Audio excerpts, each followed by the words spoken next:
Bushrod family is now traumatized after their butcher shop was burnt to the ground by rogue elements, and public schools will remain closed until the new school term. It's Monday, March 23, 2020. We have lots to tell you. A Bushrod family is now living in fear after their butcher shop was burnt to the ground by rogue elements on Friday. Before the horrifying ordeal, the family had received multiple threats. Following the dastardly act, Minister of Social Protection Amna Ali paid a visit to the family, who's facing emotional trauma and financial distress. Guyanese must live as one despite our differences.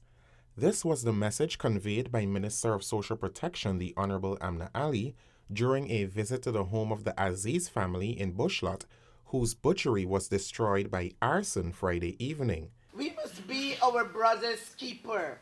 This is not the time for hate. And so I call on all the people of Region 5.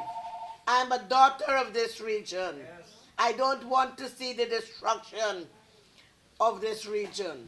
Counting his losses, Mr. Aziz was assured by the Social Protection Minister that his business will be restored with the help of Good Samaritans who were moved to assist after learning of the act of violence against the family. Your party, the People's National Congress Reform, will build back your stand immediately, and even a better one. The businessman was further asked to provide estimates of his losses so that he can be assisted to get back on his feet and provide for his family and offer his service to the community. Acknowledging that the tragic circumstances were very traumatic, Minister Ali called for unity among Guyanese, particularly those in Region 5 where there have been instances of unrest fueled by the fear-mongering rhetoric of the main opposition party. You need to keep your calm, keep the peace, and continue to promote peace. Don't fight fire with fire. Shaquille Bourne for InfoHub. Following this recent incident, President David Granger condemned the acts of civil violence on innocent citizens, noting that this attack was hateful and perpetrated to instigate discord.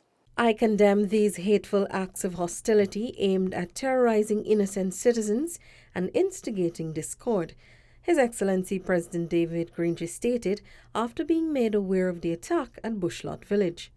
The President called on law enforcement agencies to act swiftly to ensure the safety of citizens and to bring the offenders to justice. Quote, "The Guyana Police Force must ensure that law and order prevail in the interest of protection of citizens and the state." End of quote. On Friday last, a roadside butcher shop at Bushrod village, West Coast, Berbice, went up in flames. Police suspect arson as the cause. These recent acts of violence on innocent civilians and their property follows another attack on March 5, 2020, where a bus transporting school children was attacked by supporters of the opposition party. The head of state called for good sense to prevail and urged residents to desist from communal violence and for the perpetrators to cease these criminal acts immediately. President Granger again expressed his compassion to the children and police officers who were injured on March 5th. Quote, "I extend my sympathy to the children and police officers who've been injured and to the family which lost its property in the apparent arson at Bushrod village. I condemn the violence and criminal acts that have occurred since the 2nd of March 2020. End of quote. The head of state urges Guyanese to respect the rule of law and to be patient as the country awaits the ruling of the Supreme Court and the finalization of the electoral process by the Guyana Elections Commission. Felicia Valenzuela, InfoHub. The judicial hearing into the injunction against the Guyana Elections Commission will continue on Tuesday, March 24. Lawyers will argue an application by the opposition leader which seeks permission to have the statements of poll for Region 4 presented. Monday's matter was fixed for the court to consider applications by small parties and the opposition leader to join with that of private citizen Ulita Grace Moore. Those applications saw no objection. However, according to GCOM's attorney senior counsel Neil Boston, the opposition leader is now seeking to have all statements of poll for District 4 be admitted in court, a request Boston said cannot stand up in court. We object to that. We say the court doesn't have jurisdiction to deal with that issue. that is for election petition, and we're going to have argument on that. Moore's application, which was filed last week, requested that the court prevent the Elections Commission from carrying out a national recount of votes cast in the March 2 general and regional elections. Dio's application is similar to that which Holodar filed.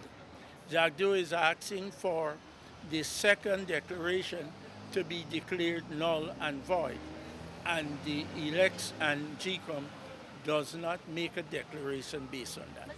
Towards the continuation of the matters, councils have been given until 10 a.m. on Wednesday, March 25th, to file affidavits in defense of the application by the opposition leader. Written submissions in both the GCOM injunction and the discovery application have to be filed by 4 p.m. on Thursday, March 26th. By Thursday, two parties will be informed about when the judge will deliver. For InfoHub, Alexis Rodney.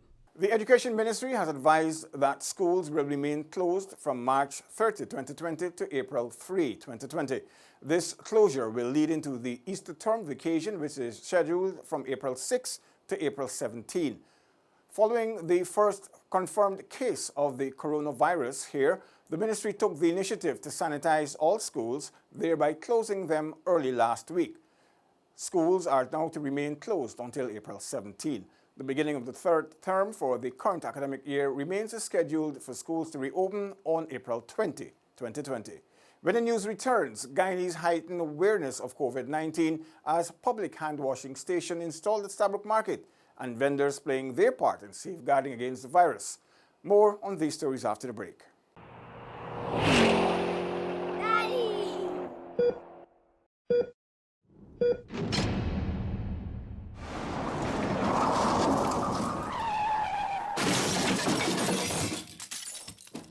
Welcome back. Now let's tell you that the Rotary Club of Georgetown Central partnered with the Guyana Water Incorporated to install a public hand-washing station at the Stabroek Market. The Rotary Club of Georgetown Central partnered with the Guyana Water Incorporated, GWI, to install a public hand-washing station at the Stabroek Market. The initiative was implemented to promote regular hand-washing in an effort to combat the coronavirus pandemic. Andrew Boyle, president of the Rotary Club of Georgetown Central. We've come together and we're doing an amazing project to help to lower the curve. All right, what we're trying to do is trying to encourage individuals, especially in the market, whether they're visitors or vendors, to wash their hands, because it helps apparently to lower the spread of the coronavirus. Community Service Director Jeffrey Walcott explained that the organization, with the help of other stakeholders, intend to install similar hand-washing station across Guyana. He noted that the markets will be targeted first. The reason why we chose Stabroek Market here is because it's a convening point for hundreds, if not thousands, of persons on a daily basis. You have people who are operating businesses from your daily vendors, so forth, as well as commuters who are passing through the environment.